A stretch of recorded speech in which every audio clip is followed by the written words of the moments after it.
Bismillahirrahmanirrahim. Assalamualaikum warahmatullahi wabarakatuh. Terima kasih ya Bapak Ibu sudah hadir hari ini untuk sedikit berbagi pengalaman dan praktik baik saya selama 1 bulan di sini. Saya sudah mendapatkan ilmu dari PGP atau program perguruan. Di sini saya akan membagikan aksi nyata modul 1 tentang disiplin positif ya. Apa aja sih materinya nanti kita bahas sama-sama. Nanti mungkin Bapak Ibu bisa ada yang sudah tahu juga, mungkin kita bisa praktik sama-sama. Oke. Yang pertama yaitu adalah kita akan membahas tentang perubahan paradigma belajar. Di mana perubahan pembelajaran yang tadinya berfokus pada guru, di mana perubahannya akan pembelajaran itu harus berfokus pada murid. Jadi di sini adalah perubahan yang harus dirubah mulai dari sekarang. Bagaimana caranya kita yang memang tadinya terbiasa untuk mengajar, kita sebagai narasumber, tapi bagaimana caranya kita mulai dari sekarang sebagai fasilitator saja yang hanya memberikan bimbingan kepada peserta didik atau murid. Jadi murid dibebaskan untuk belajar sesuai dengan kebutuhannya, karena pembelajaran sesungguhnya adalah pembelajaran yang berpusat pada murid, yang mengharuskan murid untuk belajar untuk dirinya sendiri. Ya, jadi Bapak Ibu, saya yakin selama ini sudah menciptakan pembelajaran yang berpusat pada murid. Mungkin kalau Bu Rahma ada praktikum, Bu Nining ada bermain peran seperti itu adalah salah satu contoh pembelajaran yang berpusat pada murid. Artinya siswa atau peserta didik diharuskan untuk belajar sendiri. Kita guru itu hanya sebagai fasilitator saja.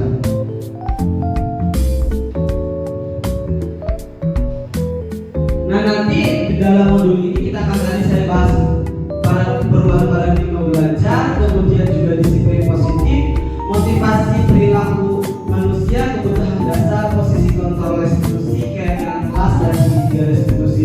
Ini mungkin nanti masalah-masalah yang mungkin selama ini Bapak Ibu temui di dalam kegiatan proses belajar mengajar, akan tapi kita tidak pernah tahu, oh itu namanya adalah segitiga restitusi, oh itu namanya keyakinan kelas. Nah, mungkin dari di sini saya ditugaskan oleh BGP berbagi ilmu, berbagi pengalaman praktik baik saya terhadap apa yang telah saya pelajari bersama.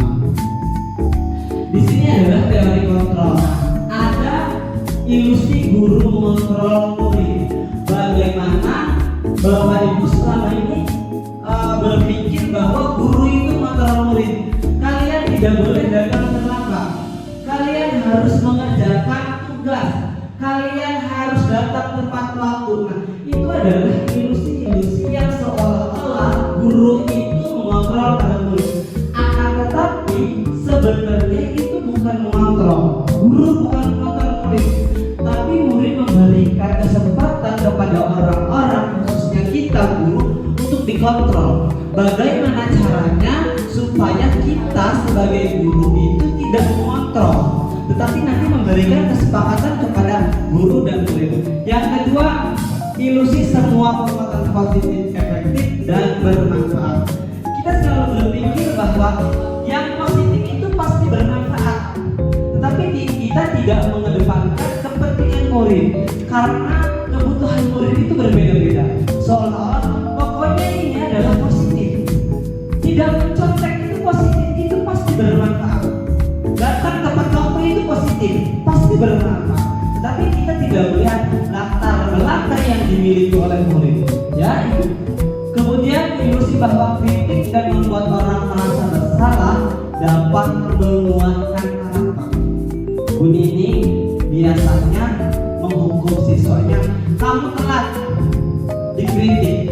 Kemudian dia dibuat merasa bersalah. Kalau kamu telat berarti kamu harus hormat pada bendera 30 menit. Nah, berarti di situ Bu Nini seolah-olah membuat siswanya atau peserta didiknya merasa bersalah.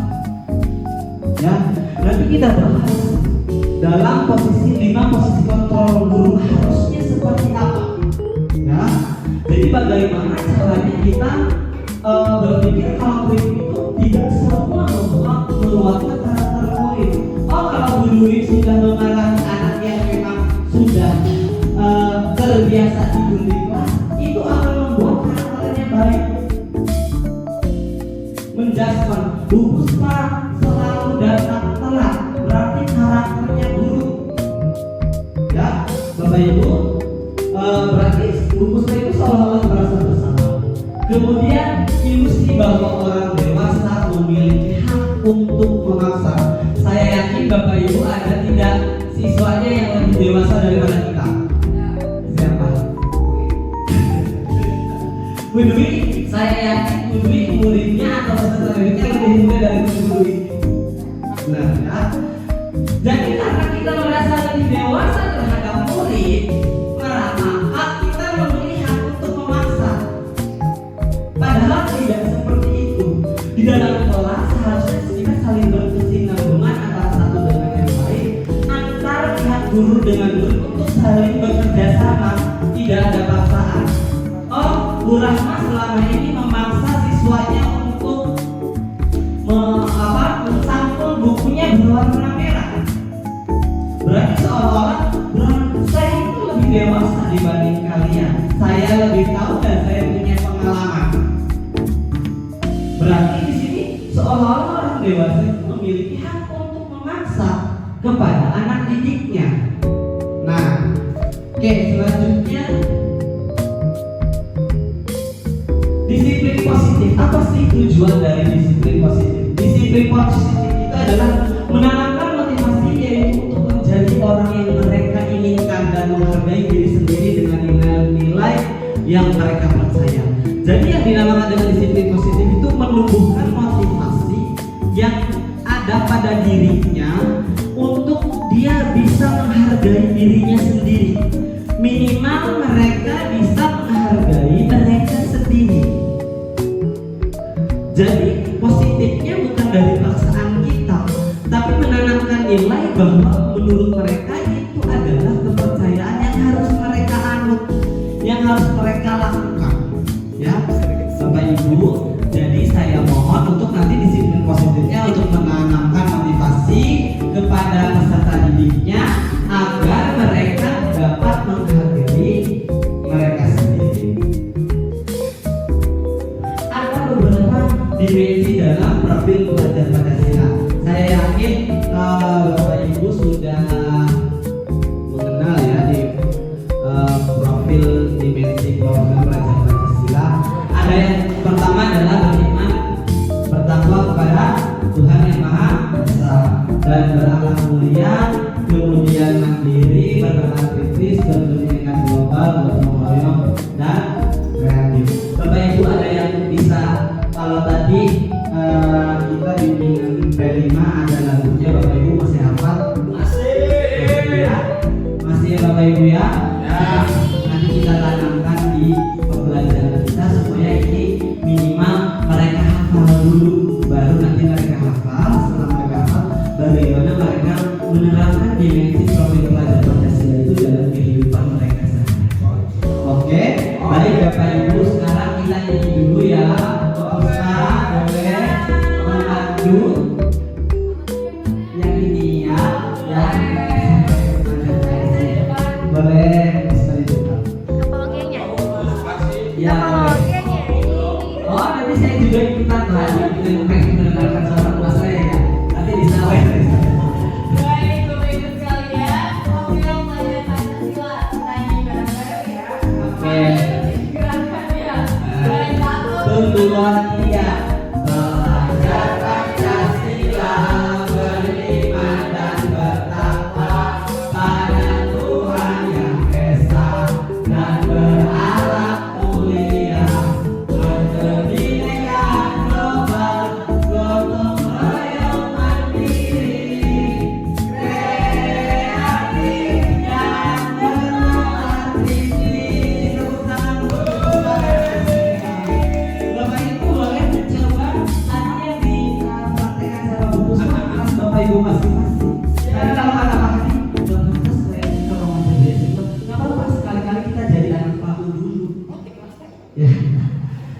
akan berubah menjadi lebih mudah lagi ya. Bagaimana caranya kita membiasakan untuk pembelajaran itu yang menyenangkan, yang berpihak kepada guru, yang tidak tegang.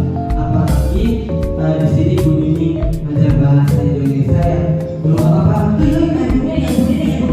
Nah, gimana caranya? Ya, ya.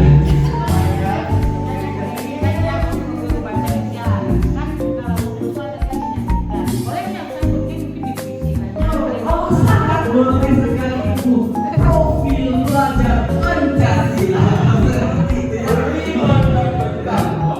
Mungkin bisa dipartukan, bisa dibuat puisi ya, gitu ya. Oh, boleh. Nanti sekali lagi kita minimal hafal dulu bagaimana itu profil belajar Pancasila definisinya. Nanti kita terapkan dalam kehidupan sehari-hari. Maka harus banyak-banyak. Satu dulu yang paling utama menurut saya adalah bagaimana bertakwa pada Tuhan Yang Maha Esa dan berakhlak mulia. Itu dulu, jangan banyak-banyak dulu. Nanti kalau banyak-banyak karena kita juga baru belajar bisa ngomong. Tapi syukurnya kalau bisa semuanya sudah bisa, tidak apa-apa ya. Kemudian ini adalah nilai-nilai kebajikan. Ada beberapa nilai-nilai kebajikan, kalau beberapa ya banyak nilai-nilai kebajikan itu memang nilai yang mengarah untuk anak itu berbuat mandiri dan lebih baik. Ya, salah satu contohnya adalah bertujuan. Saya yakin Bapak Ibu di dalam pembelajaran itu adalah salah satu pasti punya tujuan pembelajaran dengan baik. Kalau kemarin saya belajar dari Bu Dwi dan beberapa Pak Oki, tujuan pembelajaran itu harus ABCD. Ya, kata Bu Rahma harus ABCD. Saya yakin kenapa dibuatkan tujuan pembelajaran adalah untuk menciptakan pembelajaran kita akan dibawa kemana, mau ngapain kita di kelas.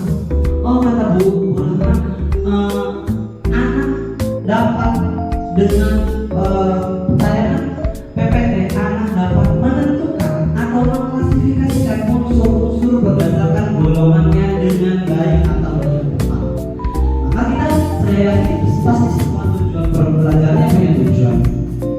Kemudian saya juga pasti Bapak Ibu ada yang belas kasih. Seorang guru itu harus mempunyai rasa belas kasihannya. Iya. Guru kadang anaknya ada yang tidak punya berat. Belas kasihan itu Bapak Ibu ya, saya maksudnya adalah tidak harus kita memberikan sesuatu ini. Iya, biasanya Bu Dwi, Nek, mau yang bukan enggak, kalau ulang ibu belinya. Itu belas kasih yang memberikan. Semuanya tahu. Tapi bagaimana caranya kalau saya yakin Bapak Ibu sebagai wali kelas menanamkan belas kasihan dengan baik. Kemudian ada motivasi perilaku manusia. Nah, apa sih motivasi perilaku manusia itu? Untuk menghindari, ada beberapa motivasi perilaku manusia. Yang pertama adalah untuk menghindari ketidaknyamanan atau hukuman. Jadi tadi kita itu melakukan sesuatu, ada motivasinya. Bu Nini tidak melaksanakan sholat, pasti ada motivasinya. Salah satunya adalah untuk tidak mendapatkan hukuman dari Allah. Begitu. Ya. Kemudian Pak Eko ngajarlah di kelas, takut apa? Mendapatkan hukuman dari Bu Daraja. Ya. Oh ya, hati. Kemudian ada juga untuk mendapatkan imbalan atau penghargaan dari orang lain. Mungkin Pak Hadi, oh saya mau jadi panitia pas, tapi tujuannya adalah mendapatkan penghargaan yang lain. Nah, ya, Pak Hadi tidak pernah pikir kata Bu Nini bagaimana, karena Pak Hadi takut pikir suruh di belakang, takut mendapatkan hukuman dari Bu Nini. Ketidaknyamanan di sharing kan Pak Hadi tidak pernah hukuman. Nah, berarti motivasi perilaku itu manusia itu ada di sini, ya, untuk menjadi orang yang mereka inginkan dan menghargai diri sendiri dengan nilai-nilai yang mereka percaya. Saya yakin semua Bapak Ibu sudah lebih yakin, tapi kita tidak tahu mengenal itu artinya apa. Ya Bapak Ibu.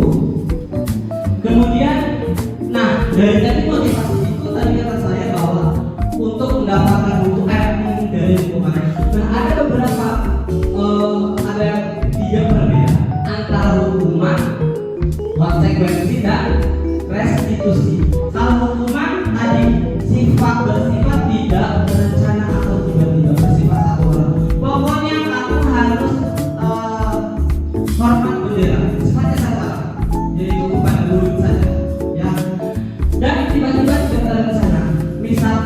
Bu Rahma. Bu Rahma kalau anaknya tidak mengajar rakyat ya Pak.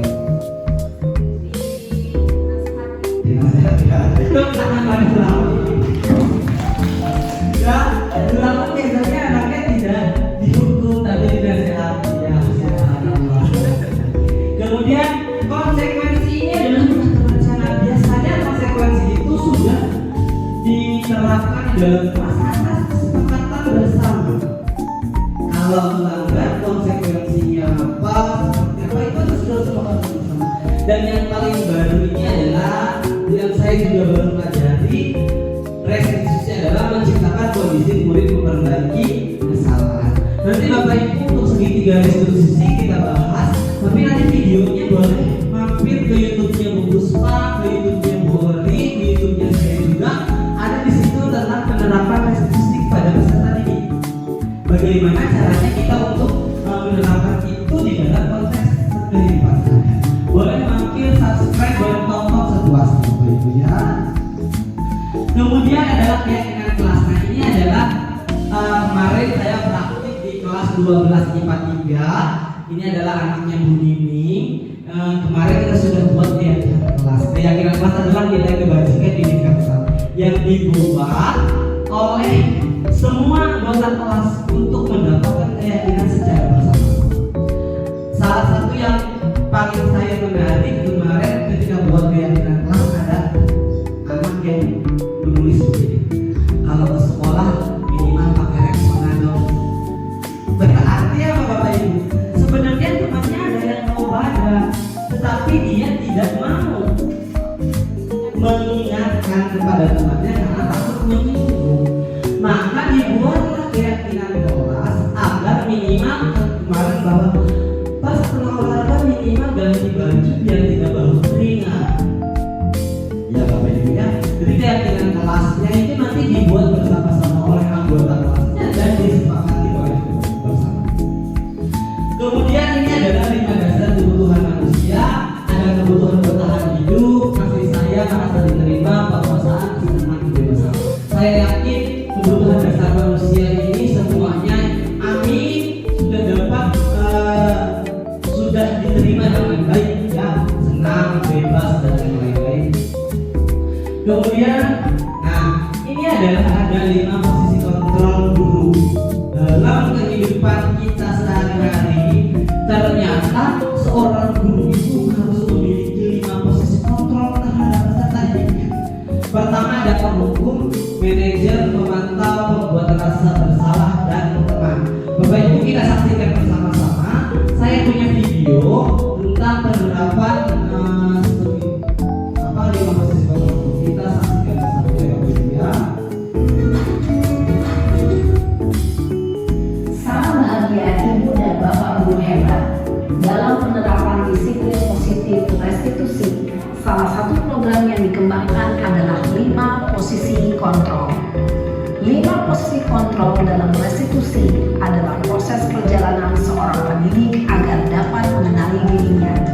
Pada video kali ini, kita akan membahas tentang 5 posisi kontrol yang dikembangkan oleh Diane Gosson dan contoh penerapannya.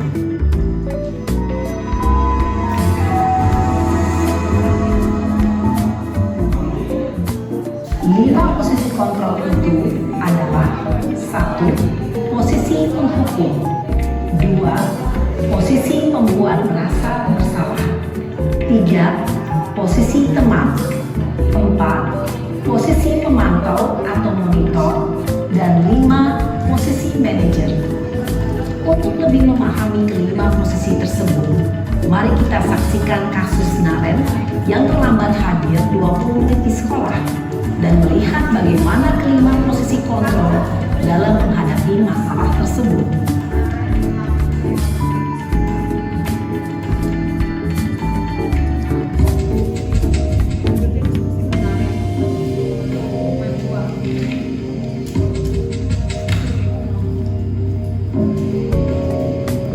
Naren, sini kamu. Selamat pagi Bu. Selalu terlambat. Kamu deh pasti terlambat. Maaf Bu, Apa? Apa coba? Alasan kamu apa lagi? Kapan sih kamu tidak terlambat? Malas sekali ya kamu jadi anak. Saya Dasar pemalas. Gak kapok-kapok sih kamu.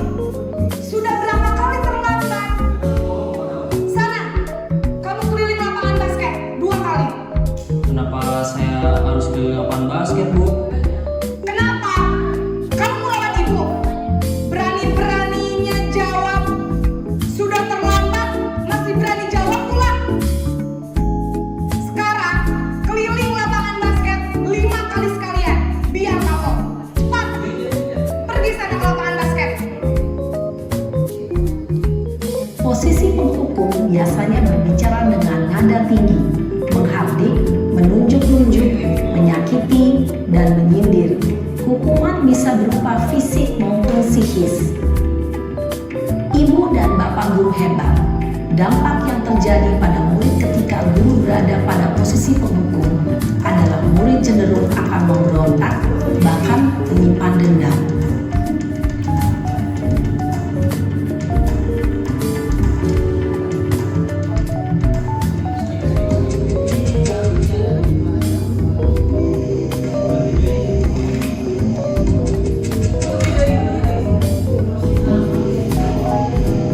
Naren!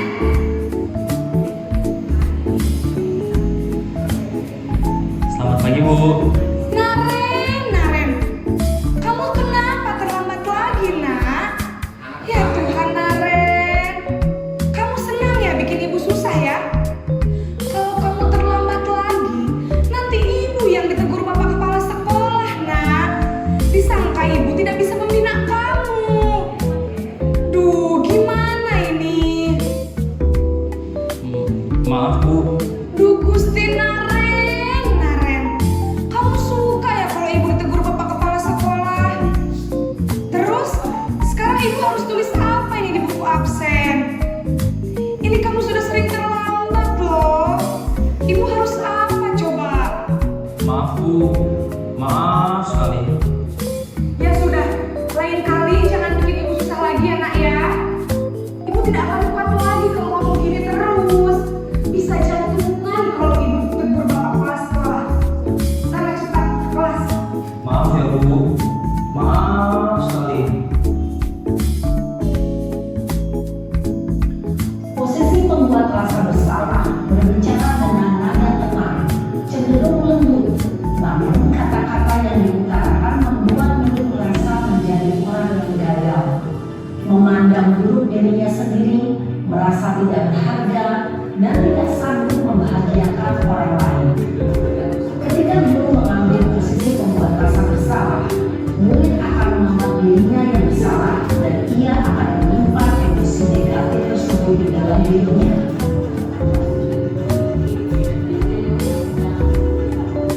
Ini yang posisi teman ya, Bapak Ibu. Sudah dilihat nanti dialognya pasti akan berbeda. Nadanya juga berbeda-beda ya, Bu. Naren!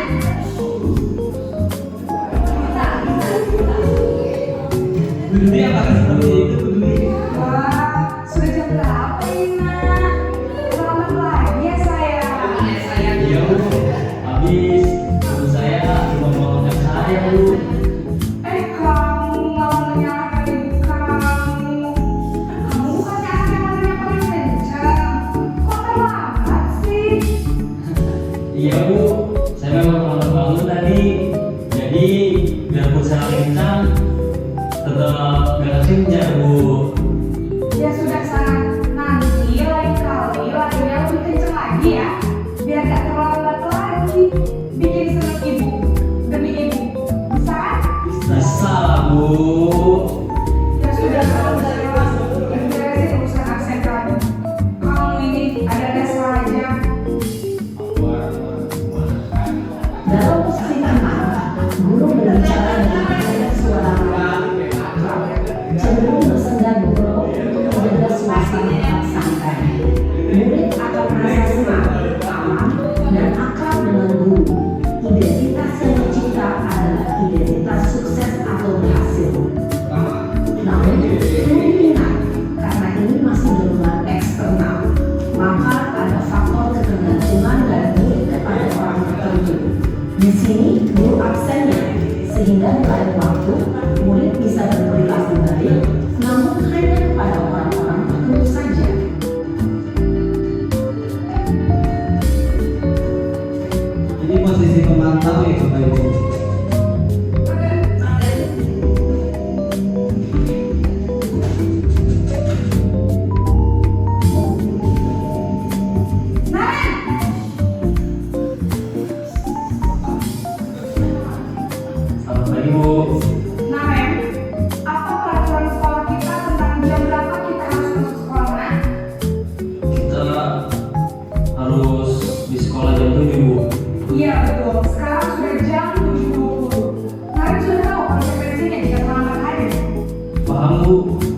saya harus tinggal kelas pas jam istirahat selama 20 menit. Iya benar, konsekuensinya demikian. Jadi nanti jam 9.30 pas istirahat, kamu harus tinggal di kelas, kerjakan tugas tambahan untuk ketinggalan kamu, ya? Baik Bu. Posisi pemantau mengandalkan penghitungan atau data untuk mengontrol murid. Guru mengarahkan murid berdasarkan peraturan dan konsekuensi. Seorang pemantau menunjukkan bahasa tubuh dan ekspresi wajah yang datar dan cenderung formal. Tadi Bapak Ibu ya, posisi manajer nanti siap-siap post-it yang sudah saya bagikan nanti Bapak Ibu tulis. Nanti saya bagikan. Naren!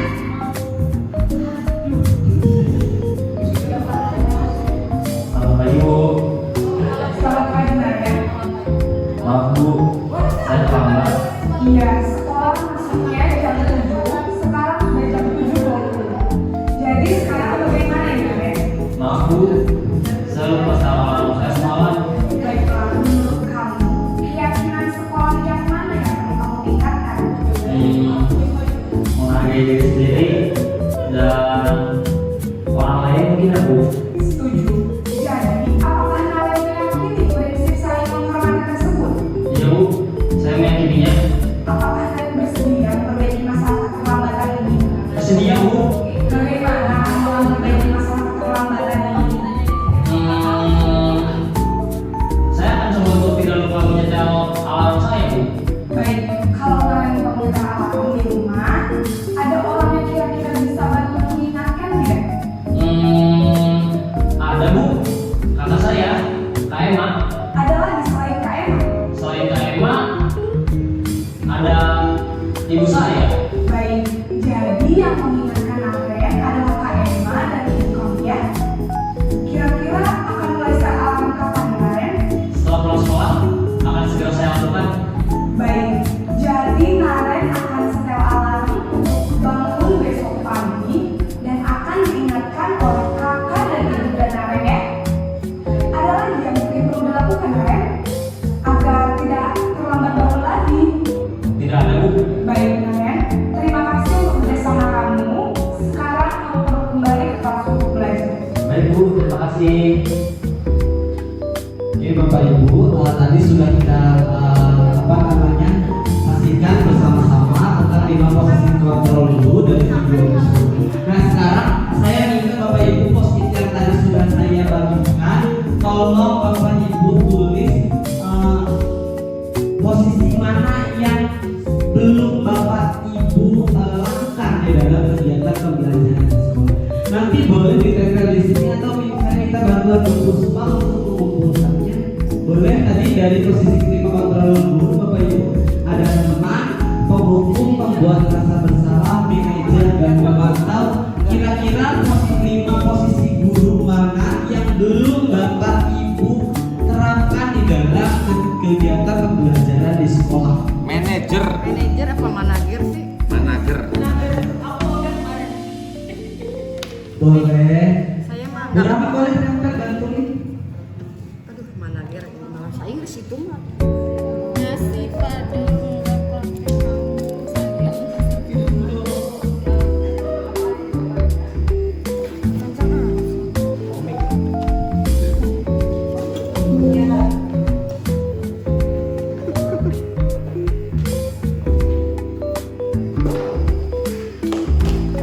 Oke Bapak Ibu, terima kasih telah menuliskan. Ada beberapa sebagian besar saya rasa sudah memahami tentang apa yang telah ditulis dan sebagian besar menuliskan sebelum belum menerapkan 5 posisi kontrol tadi sebagai manajer. Nanti kita bahas lagi bersama posisi manajer itu seperti apa. Jadi yang memang harus kita lakukan dalam kegiatan proses belajar mengajar. Ya, kalau tidak salah tadi manajer itu bagaimana caranya anak menemukan konklusi atau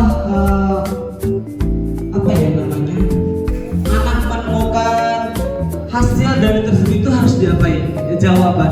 Nah sekarang Bapak Ibu yang terakhir ada segitiga restitusi, di mana segitiga restitusi ini hubungannya Bapak Ibu tadi dengan video kita yang terakhir yaitu sebagai manajer, di mana di sini kita mengendalikan anak untuk mencari solusi terhadap permasalahannya sendiri. Langkahnya mulai menstabilkan identitas. Bagaimana caranya kita menstabilkan identitas? Biasanya dengan begini. Nah, Bapak juga pernah melakukan hal kesalahan seperti itu. Boleh tidak melakukan, asal jangan seperti itu. Kemudian validasi tindakan validasi itu meyakinkan kembali menurut kamu kira-kira tindakan itu salah atau benar, sudah melanggar keyakinan kelas atau tidak. Biar anak yang menjawab. Yang terakhir adalah menanyakan keyakinan. Menurut kamu apakah sudah melanggar keyakinan kelas apa yang sudah dilanggar? Ya, jadi Bapak Ibu nanti bagaimana caranya untuk membimbing peserta didiknya, siswanya untuk menemukan jawabannya sendiri terhadap permasalahan tersebut. Ya Bapak Ibu, nanti boleh tiga institusi, contohnya videonya boleh mampir ke YouTube-nya Bu Oliza, ke YouTube-nya Bu Puspa, atau boleh juga nanti saya kirim video yang sudah saya rekam beserta peserta didik, yaitu saya merekam Idi, Faridi dan salah ya boleh nanti Bapak Ibu mungkin untuk dicoba di dalam kelas. Oke Bapak Ibu, sampai sini ada yang ditanyakan? Tidak. Bapak Ibu terima kasih atas waktunya. Semoga apa yang telah saya berikan tentang aksi nyata ini bagi praktik baik dapat bermanfaat bagi Bapak Ibu. Sekali lagi saya ucapkan terima kasih. Kurang lebihnya dari saya mohon maaf. Terima kasih. Assalamualaikum warahmatullahi wabarakatuh. Tepuk tangan.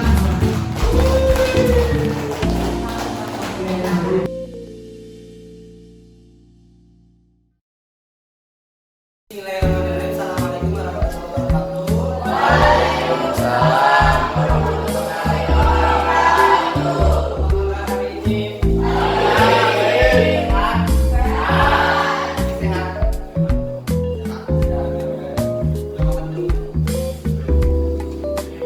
Hari ini nanti kita sama-sama buat semuanya bikin keyakinan kelas. Tahu keyakinan kelas apa? Enggak. Nah biasanya kalian itu taunya apa? Dan taunya kata tertib itu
Boleh, berapa aja juga boleh.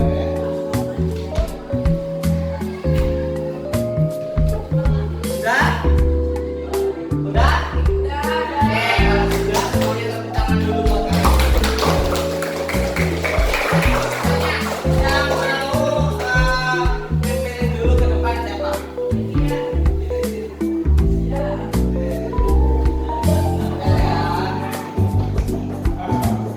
Baca sama bapak.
tidak boleh masuk akal dan